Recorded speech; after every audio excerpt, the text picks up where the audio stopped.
Alright, this is when the computer's making a loud whirring noise. It's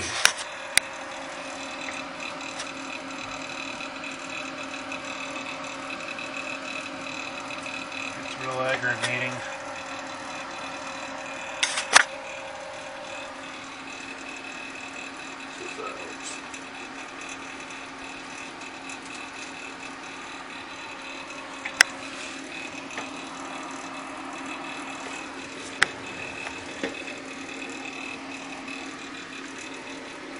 Not sure what's causing it.